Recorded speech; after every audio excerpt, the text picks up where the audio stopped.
एक deadly virus का इलाज ढूंढते ढूंढते साइंटिस्ट ने एक ऐसी मौत की बारिश बना दी जिसमें भीगते ही लोग दर्द से तड़पकर मरने लगे और एक ही रात में शहर नक्शे से ही मिट गया। अब जब ये सब शुरू हुआ तब डेनमार्क की एक यूनिवर्सिटी में सिमोन नाम की लड़की जल्द से जल्द क्लास में एग्जाम के लिए जा रही थी, पर तभी अचानक उसके पिता फेडरिक वहां आकर जबरदस्ती उसको बाहर अपनी कार में ले जाकर बिठा देते हैं, जिसमें पहले से ही सिमोन का भाई रेशमस और उसकी माँ बैठी हुई थी। फेडरिक ने उन्हें कुछ भी नहीं बताया था और वो बस कार को बहुत तेज भगाता हुआ एक जंगल में मौजूद बंकर की तरफ जा रहा था, जिसको उसकी कंपनी अपोलो ने बनाया होता है। आज थोड़ा सा मौसम भी खराब और जल्दी ही बारिश होने वाली थी। उसी बीच फेडरिक के तेज कार चलाने की वजह से कुछ गाड़ियों का आपस में एक्सीडेंट हो जाता है, जिससे आगे का रास्ता ब्लॉक हो गया था। तब सभी लोग फेडरिक को आकर सुनाने वाले थे, मगर फेडरिक को इतनी ज्यादा जल्दी थी कि वो तुरंत ही अपनी फैमिली को कार से उतारकर भागता हुआ जंगल की तरफ जाने लगा, जहाँ पर वो बंकर भी मौजूद था। उतने में ही बारिश होना चालू हो गई थी, लेकिन उससे पहले ही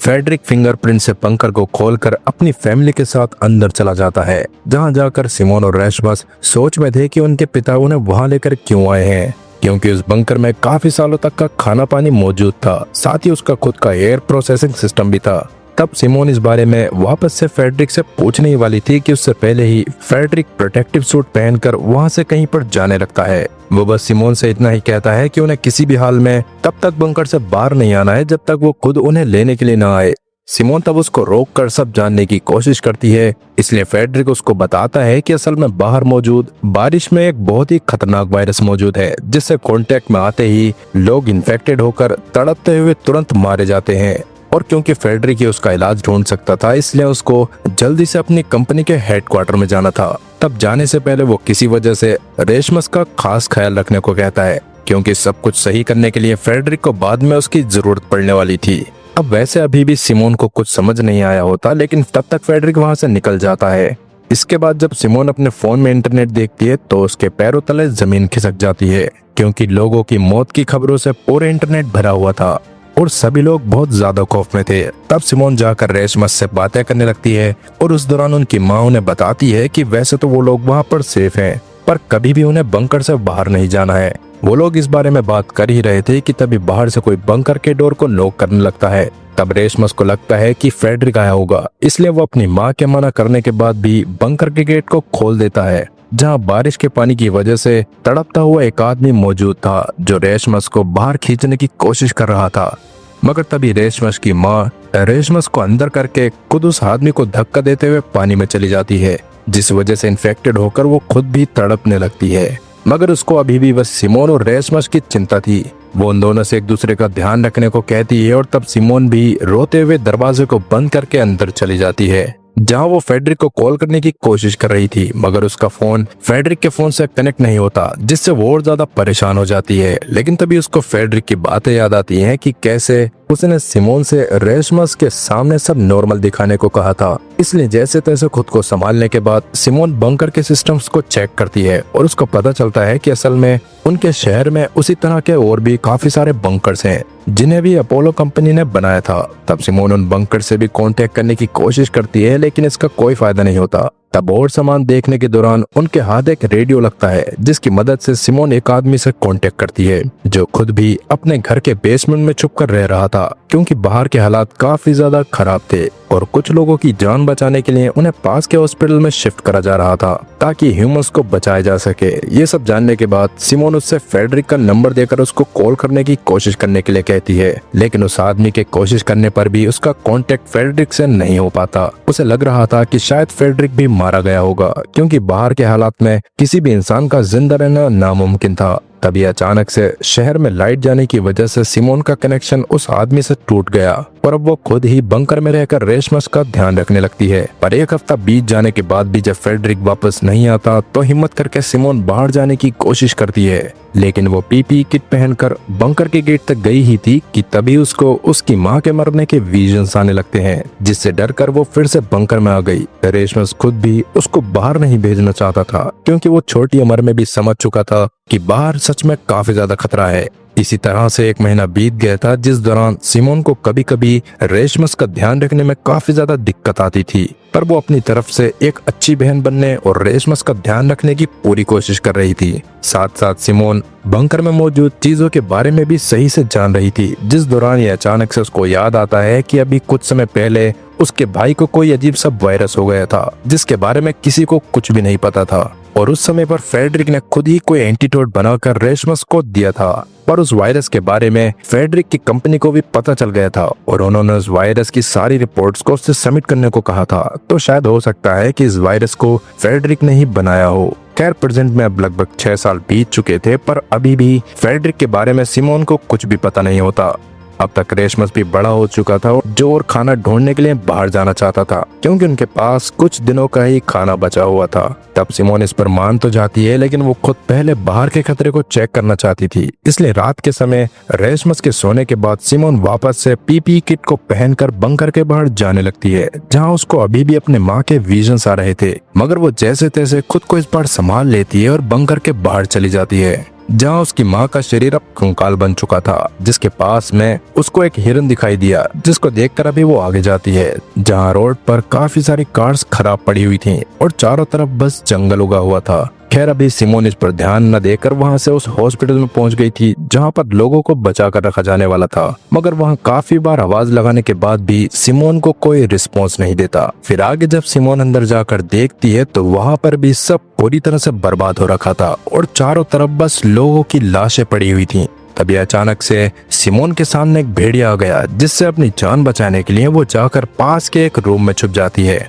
इसके थोड़ी देर बाद वो वापस से बंकर में ही आ गई थी, जहाँ पर आकर उसने रेशमस को सब बता दिया कि बाहर के हालात सच में काफी ज्यादा खराब है और अगर उन्हें अपनी जान बचाने के लिए बाहर जाना है तो उन्हें अपने जैसे किसी दूसरे बंकर में ही जाना पड़ेगा, जो उन्हीं की सिटी में मौजूद थे। तब रेशमस भी अगले ही दिन सिमोन के साथ बाहर जाकर बंकर को ढूंढने का डिसाइड करता है और प्लान को रेडी करने के बाद वो दोनों जाकर सो जाते हैं। लेकिन सोते हुए अचानक से बंकर का ऑक्सीजन लेवल काफी ज्यादा कम होने लग गया था, जिसके बारे में उन दोनों में से किसी को नहीं पता चलता और एक समय पर सिमोन तो लेस ऑक्सीजन होने की वजह से बेहोश तक हो जाती है। लेकिन किस्मत से रेशमस को सही टाइम पर अलार्म्स की वजह से होश आ गया था, इसलिए वो तुरंत ही सिमोन को उठाकर जल्दी से बंकर के बाहर जाता है। अब वैसे वो अभी बिना पीपी किट के बंकर के बाहर पहुंच गए थे, पर उन्हें कोई भी इशू नहीं हो रहा होता, जिसका मतलब ये था कि इतने टाइम के बाद वो बिना सूट के भी बाहर सरवाइव कर सकते थे। तभी अचानक से उन दोनों को कुछ लोग आकर गन पॉइंट पर ले लेते हैं और असल में उन लोगों ने सिमोन को पहले बाहर देखा था, इसी वजह से उसके बंकर में वापस आने के बाद उन्होंने ही ऑक्सीजन सप्लाई को बंद कर दिया था, ताकि उन दोनों को हॉस्टेज बनाकर वो अंदर पड़े राशन को लूट सकें,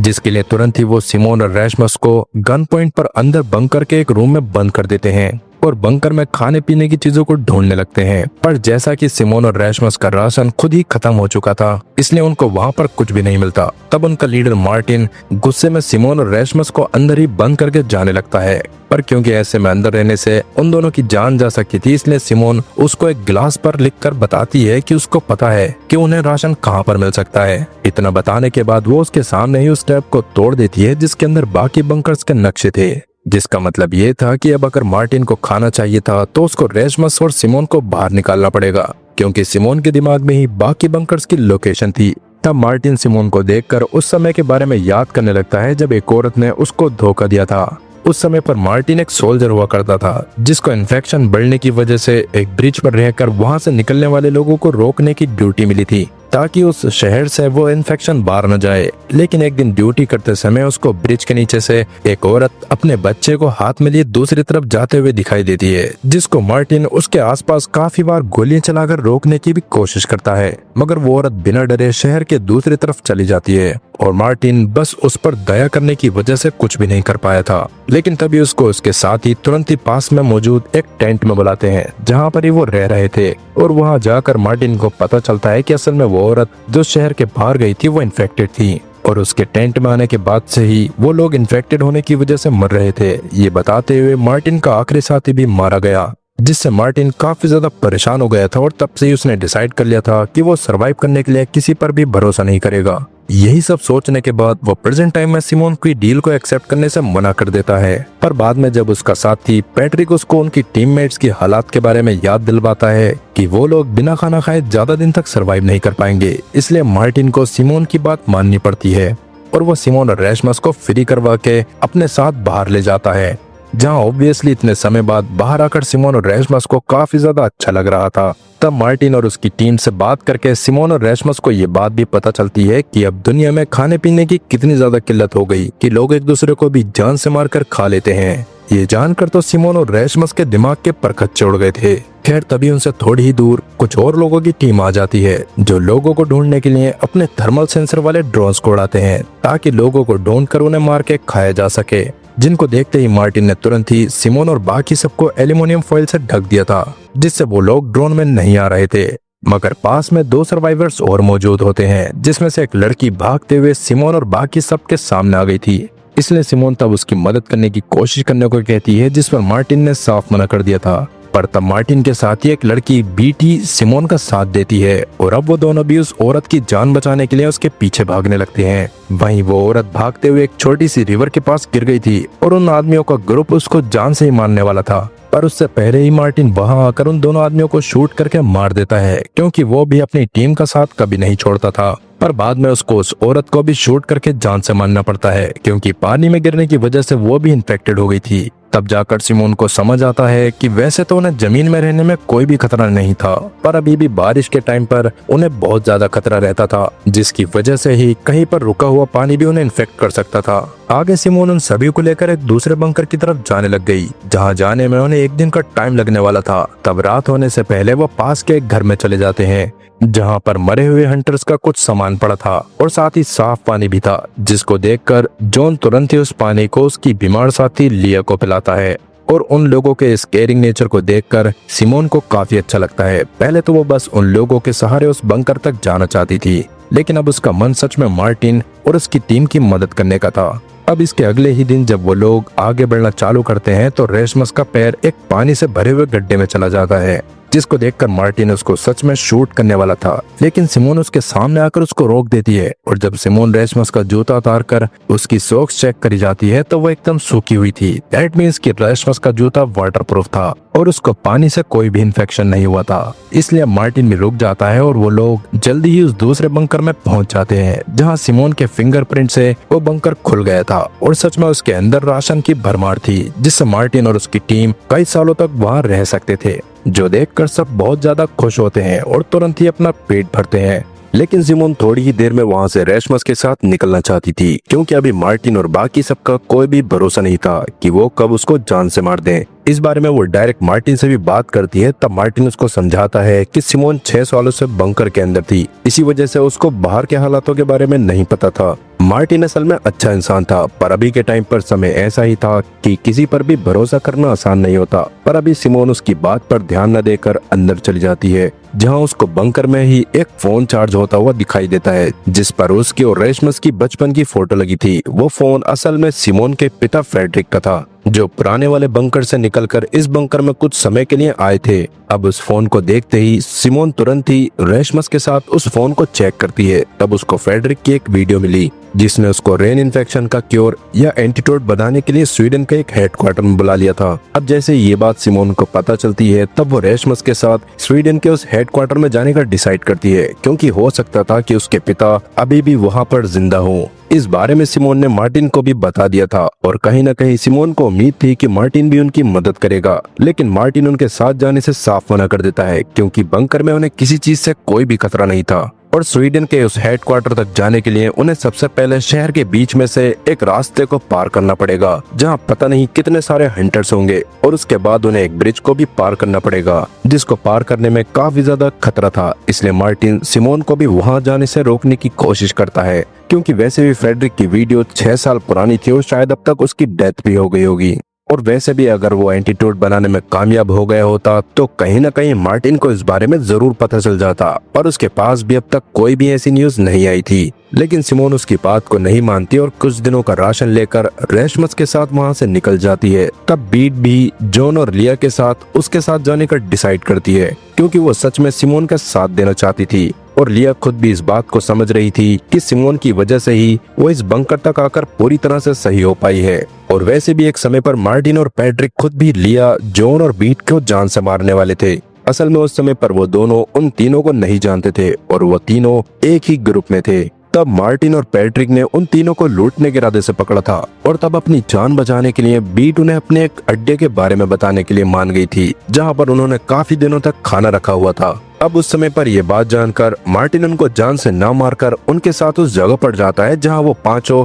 बातें करते हुए खाने को एंजॉय करते हैं और सच में उन्हें साथ में काफी अच्छा लगता है। इसलिए तब रात में जाकर बीट मार्टिन से साथ में रहने की बात करती है, जिसमें वो एज अ लीडर उन्हें प्रोटेक्शन प्रोवाइड करता और वो लोग उसके इंस्ट्रक्शन का पालन करते। मार्टिन भी इस पर मान गया था और तब से ही वो लोग साथ में थे। खैर प्रेजेंट टाइम में सिमोन और रैशमस को जॉन, लिया और बीट के उनके पीछे आने के बारे में पता नहीं होता, इसलिए वो आगे बढ़ते हुए जल्दी ही शहर के पास पहुंच जाते हैं जहां के हालात सबसे ज्यादा बुरे थे और वहां का सीन देखकर समझ आ रहा था कि उस बारिश की वजह से मानहानि का कितना ज्यादा नुकसान हुआ है। खैर अभी रास्ते में उन्हें एक बस दिखाई देती है जिसने आगे का रास्ता ब्लॉक करा हुआ था और कहीं न कहीं वो दोनों थक भी गए थे, इसलिए वो उसमें थोड़ी देर आराम करने के लिए चढ़ जाते हैं। लेकिन थोड़ी देर बाद ही उन्हें बाहर कुछ लोगों की परछाई दिखाई देने लगती है, जिसको देखकर वो दोनों तुरंत ही बस में शांत हो गए थे। लेकिन वो तीनों बीट, जॉन और लिया होते हैं, जिन्हें देखकर सिमोन को काफी ज्यादा अच्छा लगता है और वो उन तीनों को बंकर में जाने को कहती है ताकि वो अपनी लाइफ को थोड़ा सही से जी सके। लेकिन उन तीनों ने सिमोन के साथ रहने का ही मन बना लिया था।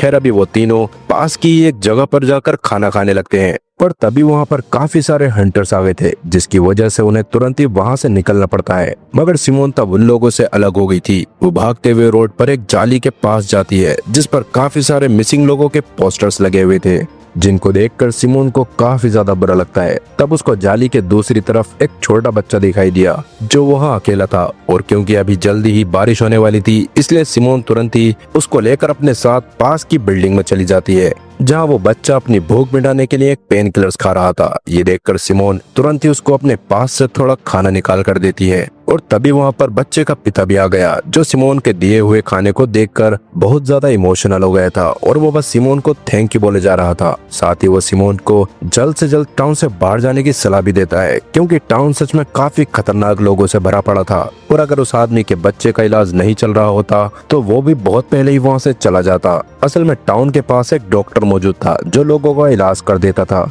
ये सब जानने के बाद सिमोन उन्हें थोड़ा सा और खाना देती है ताकि वो कुछ दिनों तक अपना गुजारा कर पाए और जैसे ही बच्चे की हालत सही हो वैसे ही वो लोग वहाँ से जा सके। तब वो आदमी सिमोन का काफी ज्यादा शुक्रगुजार होता है और बारिश के रुकने के बाद अपने बच्चे को लेकर वहाँ से जाने लगता है। लेकिन उसके बाहर जाते ही उसको काफी सारे लोगों ने घेर लिया था, जो उस बच्चे के हाथ में खाना देखते ही पागलों की तरह उस पर टूट पड़ते हैं और उसके पिता के साथ साथ बच्चे को भी जान से मार देते हैं। ये देखकर सिमोन काफी ज्यादा डर गई थी, लेकिन अभी वो जैसे तैसे तुरंत ही वहाँ से निकलकर एक बेकरी में आ जाती है, जहाँ पर ही उसके बाकी सब साथी भी मौजूद थे। लेकिन तभी वहाँ पर एक और आदमी आ जाता है जिसने रैशमस की गर्दन पर चाकू रख दिया था और वो सिमोन और बाकी सबसे खाने का सारा सामान मांग रहा था। लेकिन उतने में ही पीछे से मार्टिन और पैट्रिक आकर उस बंदे को गन पॉइंट पर ले लेते हैं, जिससे रैशमस की जान बच गई थी। उन लोगों को देखकर बीट और बाकी सब काफी ज्यादा खुश हो गए थे और कहीं न कहीं उन्हें उम्मीद थी कि मार्टिन और पैट्रिक उनके पीछे आएंगे।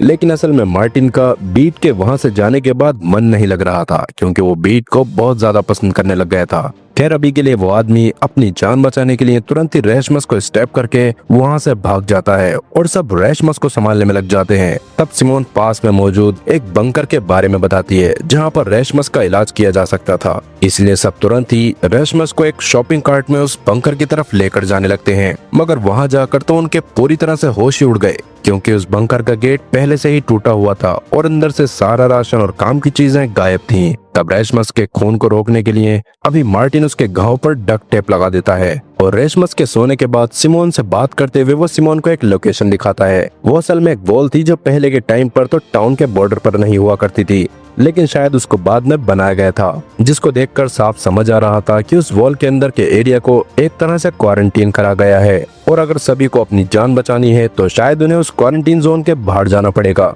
अब ये बात जानकर सिमोन को भी काफी ज्यादा अजीब लगता है, पर कहीं न कहीं ये बात सच लग रही थी, इसलिए सिमोन भी तब मार्टिन के इस प्लान में साथ देने के लिए मान जाती है। पर उससे पहले उसको अपने भाई को सही करना था, साथ ही अपने पिता को भी ढूंढना था। खैर अभी अपने भाई को बचाने के लिए अभी वो पास वाले डॉक्टर के पास जाने का डिसाइड करती है, जिसका घर पास के एक ब्रिज को क्रॉस करने के बाद था। पर उस ब्रिज पर जाने में काफी ज्यादा खतरा था क्योंकि वहाँ बहुत सारे हंटर्स थे। पर तब वो लोग एक प्लान बनाते हैं जिसके अकॉर्डिंग जानबूझकर सिमोन भागते हुए उस ब्रिज के पास जाती है, जहाँ पर थोड़ी देर में कुछ ड्रोन्स की मदद से उसके बारे में पता करके हंटर्स उसको मारने के लिए उसका पीछा करने लगते हैं। और सिमोन उन्हें भागते हुए जल्दी ही पास के एक फैक्ट्री में लेकर आती है, जहाँ मार्टिन और बाकी सब ने मिलकर उन लोगों को गन पॉइंट पर ले लिया था। वहाँ पर मार्टिन उन हंटर से उनके और साथी और उनके बेस के बारे में भी जानना चाहता था, पर वो लोग उसे कुछ भी बताने से मना कर देते हैं। अब वैसे तो मार्टिन उन लोगों को जान से मारने वाला था, जिससे सिमोन को बिल्कुल भी अच्छा नहीं लगता, क्योंकि वो चाहती थी कि मार्टिन भी किसी की जान न ले ताकि बाकी और उसमें अच्छे और बुरे का फर्क रहे। लेकिन मार्टिन उसकी बात को नहीं सुन रहा होता। तभी जॉन उन हंटर्स में से एक आदमी के हाथ में एक टैटू नोटिस करता है, जिसको देखकर वह तुरंत ही मार्टिन से उन लोगों को मारने बोलकर खुद वहां से बाहर भाग जाता है, जिसका रीजन किसी को भी समझ नहीं आया था। खैर अभी के लिए मार्टिन ने भी बाकी सबको बाहर भेज दिया था और सबके बाहर जाने के बाद भी उन्हें 3 गन शॉट्स की आवाज आती है और मार्टिन थोड़ी ही देर बाद बाहर आ जाता है, जिसको देखकर सब समझ गए थे कि मार्टिन ने उन लोगों को जान से मार दिया है। पर मार्टिन अभी सबसे इस बात पर ध्यान न देने को बोलकर हंटर की गाड़ी में बैठने को कहता है, क्योंकि जल्दी ही वहां पर और हंटर्स आ सकते थे। अब वो लोग उसी गाड़ी से ब्रिज को क्रॉस करते हुए डॉक्टर के घर के पास जा रहे थे, लेकिन रास्ते में सिमोन और बाकी सबका मूड मार्टिन के किलिंग नेचर की वजह से काफी ज्यादा खराब हो गया था। लेकिन सबसे ज्यादा मूड जॉन का खराब होता है और अभी भी वो उस टैटू वाले आदमी के बारे में सोच रहा था, जिसके साथ ही कहानी पास्ट में कुछ साल पहले जाती है, जब जैसे तैसे जॉन ने उस हैवी रेन को सरवाइव कर लिया था, पर खाना और पानी की कमी होने की वजह से जल्दी ही उसकी जान जाने वाली थी। उस समय पर वो चलते हुए जैसे तैसे घर के पास आकर बेहोश हो गया था, मगर तभी वहाँ पर एक लड़की आकर उसको संभालती है, जो उसको अपने साथ अपने घर में ले गई थी, जहाँ पर उसकी पूरी फैमिली मौजूद थी, जो जॉन को अच्छा खाना खिलाते हैं और उसको अपने साथ मिलकर घर में ही रहने को ऑफर देते हैं। जॉन ने भी तुरंत ही उस ऑफर को एक्सेप्ट कर लिया था, पर तभी अचानक से उन्हें बाहर से कुछ हंटर्स की कार की आवाज सुनाई दी, जिसको सुनने के बाद उस लड़की का पिता तुरंत ही जॉन और उस लड़की को पास के एक शेड में छुपा देता है। पर तब तक उन हंटर्स ने उस आदमी की बीवी को जान से मार दिया और वो उस आदमी तक पहुंच गए थे और वो उसको भी जान से मार देते हैं। उन हंटर्स में से ही एक हाथ पर वही सेम टैटू था, जिससे जॉन पहचान गया था कि असल में वो वही बंदा है जिसने उस आदमी को जान से मारा था, जिसकी फैमिली ने जॉन की मदद की थी। खैर अभी अपने पिता की मौत को देखकर उसकी बेटी चिल्लाने वाली थी, पर जॉन जैसे तैसे उसके मुंह पर हाथ रखकर उसको शांत करता है। पर उन हंटर्स के वहां से जाने के बाद जब वो उस लड़की के मुंह से हाथ हटाता है तो उसको पता चलता है कि उस लड़की ने सांस लेना बंद कर दिया था। ये देखकर जॉन काफी ज्यादा गिल्ट में चला गया था, जिसके बाद वो किसी तरह उस आदमी और उसकी बेटी की बॉडी के लिए ग्रेव बनाता है, पर उसके मन में खुद की लाइफ को भी खत्म करने का ख्याल आ रहा था। लेकिन उसी समय पर वहाँ पर लिया और बीट पहुंच जाते हैं, जो उसको अपने ग्रुप में शामिल कर लेते हैं। प्रेजेंट टाइम में ये सब सोचकर जॉन काफी ज्यादा परेशान था। खैर अब थोड़ी देर में सब उस जगह पर पहुंच जाते हैं जहाँ पर उस डॉक्टर का घर था, लेकिन वहाँ पर काफी सारे घर होने की वजह से उस डॉक्टर को ढूंढ पाना काफी ज्यादा मुश्किल होता है। तब एक ड्रोन की मदद से वो लोग किसी तरह उसके घर को ढूंढते हैं, पर डॉक्टर के घर के बाहर जाने पर वो डॉक्टर गन लेकर बाहर आ गई थी और उसने सभी को गन पॉइंट पर ले लिया था। पर तब जैसे तैसे सिमोन उसको शांत करवाकर रेशमस की हालात दिखाती है, जिसको देखकर डॉक्टर उनकी मदद करने के लिए मान गई थी और अभी वो रेशमस को बाकी सबके साथ अंदर ले जाकर उसके घाव पर टाके लगा देती है, जिससे रेशमस की हालात पहले से बेहतर होने लगे थे। तब उस डॉक्टर से बात करके सिमोन को पता चलता है कि पहले उस डॉक्टर का भी एक हस्बैंड और 2 बेटियां हुआ करती थी, लेकिन पहली बारिश के टाइम पर उसने उन सबको खो दिया था। तब से ही वो अकेली थी और जो भी उसके पास मदद मांगने आता था वो उसकी मदद जरूर करती थी। तब सिमोन भी उसको अपने पिता फ्रेडरिक के बारे में बताती है, जो सुनने के बाद एक बार को तो वो डॉक्टर शॉक हो गई थी, लेकिन अभी वो रेशमस और सिमोन दोनों को अपने घर के पास मौजूद एक बंकर में लेकर जाती है, जो बिल्कुल वैसा ही बंकर था जैसे बंकर में वो लोग रहा करते थे। इसका मतलब कि डॉक्टर भी पहले फ्रेडरिक की कंपनी में काम किया करती थी। खैर अंदर जाने के बाद वो रेशमस को जल्दी सही करने के लिए एक इंजेक्शन लगाने लगती है, पर उससे पहले सिमोन उससे फ्रेडरिक के बारे में जानने की कोशिश कर रही थी, लेकिन डॉक्टर के हिसाब से तो उसको फ्रेडरिक के बारे में कुछ पता नहीं होता और ना ही वो इस नाम के किसी बंदे को जानती थी। ये सुनकर तो सिमोन का दिमाग खराब हो जाता है, क्योंकि उसके पिता कंपनी के सबसे पुराने साइंटिस्ट में से एक थे और सभी लोग उनको कंपनी में अच्छे से जानते थे, इसलिए वो डॉक्टर से सच्चाई जानने की कोशिश करती है। जिस पर डॉक्टर उसको बताती है कि वो फेडरिक से काफी ज्यादा नफरत करती है क्योंकि उसके ही किसी एक्सपेरिमेंट की वजह से वो रेन हुई थी जिसमें डॉक्टर की फैमिली मारी गई थी, और इसलिए अभी वो सिमोन और रेशमस को उस बंकर में लेकर आई थी ताकि वो उनको जान से मार सके। ये जानकर तो सिमोन के पूरी तरह से होश उड़ जाते हैं। वहीं मार्टिन और बाकी सब जब बातें कर रहे थे तभी बाहर से उन्हें कुछ हंटर की कार्स की आवाज आती है, जो वही हंटर्स थे जिन्होंने मार्टिन और बाकी सब पर हमला करा था, लेकिन मार्टिन ने उन्हें बाद में जिंदा छोड़ दिया था। अब ये देखकर जॉन तुरंत एक गन लेकर सबसे पहले उस टैटू वाले बंदे को जान से मार देता है, जिसको देखते ही बाकी सभी ने जॉन को गन पॉइंट पर ले लिया था। पर अभी मार्टिन उन लोगों पर गोलियां चला पाता उससे पहले ही पैट्रिक उसको रोक देता है, क्योंकि अभी उन लोगों की तादाद काफी कम थी जबकि हंटर्स काफी सारे थे। इसलिए वो लोग बाद में जॉन को बचाने का डिसाइड करते हैं और मार्टिन भी इस पर मान जाता है। तब पैट्रिक और मार्टिन सिमोन और रेशमस को ढूंढना चालू कर देते हैं, जिस दौरान वो जल्दी ही उस बंकर तक आ गए थे, जहां उस समय सिमोन जैसे तैसे डॉक्टर को समझाकर रोकने की कोशिश कर रही थी। पर जब डॉक्टर नहीं रुकती तो पैट्रिक तुरंत ही उसको शूट करके जान से मार देता है। इसके बाद वो लोग वापस से किसी सेफ प्लेस की तलाश में लग गए थे, जहाँ रास्ते में कहीं न कहीं पैट्रिक को मार्टिन की उस हरकत पर गुस्सा आ रहा था कि उसने उन हंटर्स को जिंदा छोड़ दिया था, क्योंकि अगर वो ऐसा नहीं करता तो जॉन उनके साथ होता। मार्टिन को भी इस बात पर काफी ज्यादा दुख होता है, पर वो पैट्रिक के सामने उस चीज को जाहिर नहीं करता। लेकिन रात के समय में जब वो अकेला होता है तब सबसे पहले तो सिमोन उसके पास आकर उससे माफी मांगती है, क्योंकि अगर वो उसको लोगों को बख्शने को नहीं कहती तो शायद मार्टिन उस दिन उन लोगों को जान से मार देता। तब मार्टिन भी उसको माफ कर देता है और दोनों डिसाइड करते हैं कि वो आगे के सफर में अपने अपने हिसाब से चला करेंगे। खैर अब अगली सुबह जब वो लोग जंगल के रास्ते से आगे बढ़ते हुए जॉन को ढूंढने की कोशिश कर रहे थे, तभी अचानक से आसमान में बारिश के बादल छा जाते हैं। से बचने के लिए आसपास कोई जगह ढूंढने की कोशिश करने लगे, लेकिन आसपास कोई भी जगह मौजूद नहीं थी, जिसका मतलब ये था कि शायद अब वो लोग मारे जाएंगे। पर मार्टिन ऐसा नहीं होने देता। जैसे तैसे वो एक मेंशन को ढूंढ लेता है जिसके अंदर जाकर वो अपनी जान बचा सकते थे, मगर वो लोग वहां पर पहुंचे ही होते हैं कि तभी कुछ लोग आकर उन्हें घेर लेते हैं, जो गन से भी नहीं डर रहे थे और मार्टिन और उसके साथियों की तरफ बढ़े जा रहे थे, जिससे मार्टिन और बाकी सब भी बहुत ज्यादा डर जाते हैं। पर अब वो लोग क्या करेंगे और उनका क्या होगा, और क्या वो लोग जॉन को कभी भी ढूंढ पाएंगे? जानता हूँ ये सारे सवाल आपका दिमाग खराब कर रहे होंगे, पर वीडियो की लेंथ ऑलरेडी काफी बड़ी हो गई है, तो इस सब के जवाब आपको इसके नेक्स्ट पार्ट में मिलेंगे। पर क्या सच में कहानी आपको अच्छी लग रही है, और क्या सच में इसको कंटिन्यू रखना चाहिए? कमेंट में इस बारे में जरूर बताना। अगर 100 लोग भी इसके सेकंड पार्ट के लिए कमेंट करते हैं तो उन 100 लोगों के लिए भी इसका सेकंड पार्ट जरूर आएगा, तो कमेंट करना मत भूलना। और ये भी बताना कि अगर आप कभी भी ऐसी सिचुएशन में फंस जाओ तो आपका टारगेट क्या रहेगा, लोगों को मारना या बचाना। बाकी मिलते हैं नेक्स्ट वीडियो में।